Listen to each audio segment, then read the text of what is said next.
Hi, everybody, and welcome to another episode of the Fertile Life Podcast with Dr. Shahin Ghadir from Southern California Reproductive Center. Today, I am excited to present our guest, Ramona Cruz Peters. She is a cookbook author and a founder and editor-in-chief of Fab Everyday. It's a lifestyle website. It teaches you lots of fun things to do in life. I need this website, actually. It teaches you how to incorporate fabulous everyday life through quick recipes, home decor, entertaining ideas, and just life hacks that make everything in this life a lot better. I am ready right now to learn everything to improve my life. And anyone who doesn't want to, then I've got bad news for them, because they're going to be forced to figure out things by listening today. Thank you so much for joining us today. Thank you so much for having me. I appreciate it. I would love for you to tell my audience a little bit about yourself, Ramona. Sure. So I guess we'll start with the personal side of things. I'm a mother of two, living in Central Texas with my husband. My two kiddos, they're 12-year-old Grayson and 10-year-old Sawyer. And we also have two pugs. Like I said, we live in Central Texas, the Austin area, but I grew up in Southern California. So that's where I knew folks like Amy, and I have a lot of friends and family still in SoCal there. Oh, that's so nice. That's wonderful. Well, I love that. I was going to jump into honestly, I'm very excited to ask what inspired you to launch Fab Everyday. I think it's a great site. It gives so much fun information to just make people the best version of themselves and to make life just a little bit more fun. What made you inspired to start it? Well, thank you very much. So I've been doing this for quite some time. I actually started Fab Everyday as a blog website in 2008. It was shortly after planning my wedding. I actually had a small blog on the wedding website, theknot.com, and I loved all of the inspiration I was finding online. These were in the days before Pinterest. So you really had to kind of get creative and search for blogs and Google images and things like that. And I was so inspired by others that when I found DIYs or hacks or tips or tricks for planning my wedding, I felt almost compelled to share that forward. So after the wedding and after that wedding blog site on theknot.com, I decided to start my own little blog. It started out in 2008, really as a way to inspire not just the wedding planning, but other aspects of my lifestyle and newfound knowledge that I would come across. So I actually had a journalism background. I originally wanted to be a journalist, and so I've always been drawn to a storytelling nature, and I love to package information for people and share it out. And so Fab Everyday ended up becoming that full circle for me, where I had a platform of my own to do that. And so it really started with, the wedding, and then it was home decor, setting up my first home. When I had my first child, it brought parenting in, it brought food, recipes, parties and entertaining, eventually, travel as well, essentially all of the things that I was inspired by and that I felt like I had something to share back. I would use Fab Everyday to do that. So kind of like to think of myself as a modern day Martha Stewart, or a Martha Stewart of my generation, for folks to just kind of pick and choose, what they're inspired by, and then leave the rest. I'm just wondering, if I like to eat a lot and drink a lot and travel a lot, does that allow me to start my own blog and just talk about it all the time? Actually, yes, really, truly. I think what people don't realize, though, is how much work goes into making that blog a business. So that's where kind of the rubber meets the road is. And it really did start out as a hobby and a creative outlet for me, just like what you're describing, honestly. And then so I started in 2008, and I was working my way up in the corporate world as a marketing director. And around the time of my maternity leave with my second kiddo, Sawyer, where something just kind of clicked in me, and I wanted to have more control over my future with my career. And Fab Everyday around that same time in 2012 started really taking off traffic-wise. So I decided, at that point, hey, I've got all of this marketing skill that I use for my day job. What would happen if I use some of that expertise for my own brand and see where this can lead? And so that's where I learned that there's a lot more to it than just, writing down the cool ideas and sharing a social media post. I really started focusing on it as a business. In 2012, it was around 2016, 2017 that it got really serious. And then in 2018, I was able to finally, make the choice to cut off the golden handcuffs of the corporate world and do this full time. That's amazing, because so many people thrive to do that and have such difficulty getting to the point of, and we have to just be honest about it, the monetization of your business. So you did it for fun, which is great. I think anyone that does anything that they really believe in and they enjoy doing, it makes it just so much easier to make it work out well. But what did you do, and how did you start monetizing and making it into a successful business? Sure. So I get that question quite a bit for folks that are, like you said, they have that dream, they have something to share, they just don't know, where to start or can they even make money with it. So for me, it was a combination at first of sponsored partnerships. Anybody that's on social media, you see influencers out there posting sponsored posts for folks. But for me, it wasn't just about that. I knew there were ways one could monetize a website, ad revenue being a big one. So I worked really hard to build up my search engine optimization, to build up my status as a website so that I could get a decent amount of funding from ad revenue passively. There's also ways that we can make passive income from affiliate links and basically making commission off of products that we're recommending. So there's a lot of ways you can make money. And it was difficult still, even then, to make the jump. Honestly, I had done pretty well for myself. I think I was 12 years into my corporate career by the time that I left. I didn't hate it, it was fine. I just knew that I could be happier. And I always felt so much more happier doing the work I was doing for Fab Everyday. As you said, when it's something you love, it is a lot easier.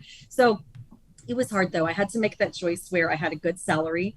I had great insurance benefits. I think that's always a tough thing for anybody that wants to go off and be an entrepreneur. So I had to get to a place where I knew I wasn't going to equal my income right away because I had a pretty decent role there in corporate. So I had to, a saying that I really love is faith over fear. That is a saying that took me through a lot in the days of making my decision to leave. It was having faith that I knew I had something special in Fab Everyday. And I knew that if I could do that full time and not be split trying to do my best for both jobs, which really was going to end up not doing the best that I could for either one, just this faith that if I had 100% of my time, my professional time to devote to this, that I could and would exceed the income and that success would continue to grow. And so it was really a matter of faith. And then once I made the decision, a weight was lifted. I proved to myself right away that yes, the money would come when you have more time to devote to it, and when you hustle and you care a lot about it. And really, I've not looked back once. So, Ramona, did any aspect of your kids and your family also were involved in your decision to kind of leave more of a corporate life and do something that just allows you to be on your own time schedule, on your own life? How did that get involved? Because Yes. this podcast that we're talking, we love talking about people's lives, but I'm always very curious how they bring back their fertility, their family, their life into everything that they're doing. Right. So, it was a big piece of it. As I said, I started having the inkling of taking this seriously as a business while I was home on maternity leave. And ironically, it was on a very short maternity leave because the state of Texas doesn't do as much for maternity benefits, postpartum benefits as some other states do. So, it was a short leave. I had to get back to work, sadly. And it was around that time that I realized I wanted more control over the time that I had to give to not just my business, but my family and my life. So that was the beginning of it. And then, with Fab Everyday specifically, my kids inspire me with it almost every single day because I love that I can show them an example, a real tangible example of if you have a dream, if there's something you want to build, if there's something you want to create, there's nothing that can keep you from it. It's never too late to even start over if you've started down another path. So I always look to that and I always try to think of the example I'm setting to them. And then on the flip side of that too, I try to remember that when it comes to work-life balance, because I do love Fab Everyday so much and my lifestyle and job do blur together. So I do try to remember consciously for the kids to show that there should be a balance between work time and home time when work and home are all in the same. So I talk a lot about fertility and about lifestyle, but the heart of both of our missions is inspiring people's health and happiness and wellness. What have you learned about the health and wellness space throughout the journey, and how do you incorporate it, or do you incorporate it significantly in your site as well? So I would love to do even more in the wellness space. What I talk about mostly when it comes to health and wellness is mental health. So I am a person that suffers from anxiety. I live with anxiety, as a lot of people do. It's just a part of my life and who I am. And so, one thing that I've realized while hustling for this business, and even while I was doing both the day job and my side hustle, is that you can't pour from an empty cup, and it's so important to take care of yourself, not just in my role as a mother, but in my business and really in everything else I do. My relationship with my husband, all of that. That I can't be the best of that if I don't take care of myself first. So managing my anxiety has been something that I've had to work on consciously. And then I try to incorporate that into the space in which I live as well. So on in my home content, I do focus a lot on Feng Shui and ways to just have more of a wellness space at home, a home that feels fulfilling and refreshing versus, something that's going to help add to the anxiety. So yeah, in my home discussions, I do talk about that, with some of my food content too. I have gotten a lot of requests over the years from folks that are on special diets. So I have tried to incorporate more recipes that have at least, if they're not focused completely on a certain dietary style, that they at least include modifications for people to use, so that if they're on a heart healthy diet, if they're keto, if they're gluten-free, things like that. So I try to listen to my readers and my followers as well and see what it is that they're living with and how I can help provide content for them that way. I like that. I like that a lot. I have a question just out of curiosity, because I think your home environment says so much about you. I also truly believe that mental health and being healthy and stable and feeling good about yourself is the root of well-being in everything, including possibly even fertility. And for my fertility patients, I always like to make sure that they are well taken care of. We are giving them the emotional support and they're getting everything they need. If someone was to do kind of a decorative move, what is the one item you would tell someone to have in their home that makes their home better, calmer, and a better place for them mentally, especially when beginning like the fertility journey and needing to do fertility treatments? Well, it's hard to pick one because, as I said, I've been trying to learn more about feng shui and lots of ways I can up the environment. But I would say for me, what I've experienced the most positive result from are more plants. I love fresh plants, fresh flowers, greenery. And I think there's something about a connection to nature in general that really does a lot for stress. For me, for example, even if it's not in my home, there are times where I'll just get outside, or if I can, we'll take a weekend camping or glamping. Those are some of my very favorite ways to reset when I'm having, when it's all getting really heavy and it starts piling up.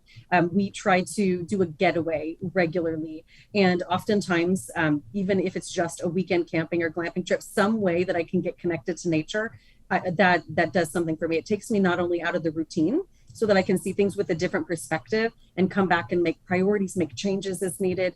But that connection to nature, I think it goes back to the home too. Like I said, having plants around me, having flowers around me. I love and always feel a lot better when I am surrounded by some sort of natural element. I love that you said that, because this morning when I was leaving the house, I saw there's a big vase in our coffee table and it was full of peonies, and my wife had done such a beautiful job and just caught my eye. I'm like, that's really nice. And I guess it does kind of make a home feel a little bit special when there's something fresh and beautiful around. I thought that maybe if I had to guess what you would have said, I forget what they call them, like the infusion machines that kind of give the really nice aromas in your home. I forget the name of them. Oh, yeah. And for some reason, the name is, I don't know why I can't think of the name either. And there's the store at the mall that has a million different scents, and some of them are just so calming. I thought for some reason but it goes hand in hand. It's again yours is more visual. This is a little bit more from the same thing from the other side, the aroma side. That's great. But I love that too. I do love that too, and they're not that expensive. I mean, you can see them at many of at Targets and discount stores and stuff. You see them, and I think the drops to put in them, you don't need that much, but. I tried it once. Someone got it for me as a gift, and I actually really, really liked it. Yeah, no, those are definitely great. And I've got a scent that I use around the house, and it's great because I'm used to it because I'm in it all day. So I don't really think about it. But when someone comes in, they always comment on it. And that always makes me happy that it does something to them right when they come in too. So I wanted to, first of all, congratulate you on being an author. I don't care what kind of book it is, whether it's a cookbook or any kind of book. First of all, congrats on your newest book. I'd Thank love to you. hear a little bit about it and let everyone know about it. And I want you to give a little piece of advice to anyone, not talking about anyone that may be on this podcast with you, but anyone who is thinking about writing a book, but having a hard time making that first move. Oh, that's awesome. So thank you for asking and thanks for the congratulations. I'm very, very proud of this book. It's called 30-Minute Instant Pot Cookbook. It just came out in April. It was for a week an Amazon bestseller for a hot week. And so I'm definitely proud of that fact. And I Yeah, put of that on course. Why the not? LinkedIn. Put that on the LinkedIn, even though it was just for, I think, a week. But no, it was, I'm really, really proud of it, not just for the product that it is and all the hard work that went into it, but for what I'm able to offer the world through it. So every recipe in there can be made in 30 minutes or less. They're all delicious. They're all kind of deceptively easy for being so good. And if I don't say so myself, I'm really, really proud of that. And I just know that anybody that picks it up, and even if you're an Instant Pot beginner, I write everything in a way that makes it easy for you to understand and know and feel confident using it, even if it's your first time. So I'm confident that anybody that grabs it is going to have tons of new go-to busy weeknight recipes in there. And I mean, that's really such a heart of what Fab Everyday is, things that are accessible for the busy everyday life of a person. So I'm really, like I said, I'm very proud to be able to be in people's homes and provide them with awesome dinner options that can all be made in just 30 minutes. So that book is available wherever books are sold, but of course, Amazon's always great and convenient way to pick it up. Maybe we How can can get I, back on the do you, bestseller. do you mind if I ask how you work on a recipe? I mean, are you sitting there with like hundreds of ingredients and then like trying different versions of it, and because you have to continuously think of new ways of making something. Right. So I think there's always ideas in my head. I keep a note in my cell phone, just in the notes, Mm, app in your phone. yeah. And whenever I have different ideas, or even if it's like flavor combos, like, oh, this and this, this herb and something else, I'll just jot it down and then I'll hit it back later. But recipe development actually to me starts out with pen and paper. It starts out, I write it and develop it on paper before I head to the kitchen, because cooking is as much of a science as it is an art. And so there are tried and true kind of temperatures and timings. There's tried and true ratios of salt and pepper, for example. So I usually start out, if I have to do some research too, that'll help me out as well. Flavor pairings, different cooking methods that might be newer to me. So I'll sit and do some research. I'll write it out. And that way I know generally the ingredients I'll need to have on hand. So if I need to shop or whatever, and then I'll go to the kitchen and then the experimentation starts. So a lot of the time, I'm starting with that recipe that I've already written on paper and just saying, did that work? What's missing? What does it need more of? What didn't work at all? And oftentimes I will have, kind of two versions. If I just have a strong feeling that one, for example, there's an egg bites recipe I make that, the first time I was developing it, I knew that a lot of people made it with cream, uh, heavy cream, and then a Yeah. lot of people made it with cottage cheese. And so I would go into it with my kind of two different versions, A and B, and see which one was best from a texture, flavor standpoint, things like that. So sometimes I do have a few, but I'm very efficient with it. So I don't waste a lot of time. I don't waste a lot of ingredients. I hate food waste. I hate waste just kind of in general. So I do try to be very efficient when I'm planning and shopping. That's great. That's great. I would love if you want to, on a monthly basis, maybe send us something that is fertility promotional in terms of helping with fertility. Foods that I really believe in are things that are really high in antioxidants. Also, in like the Asian and Chinese worlds, there are some like hot and cold foods, hot being foods that improve circulation, implantation.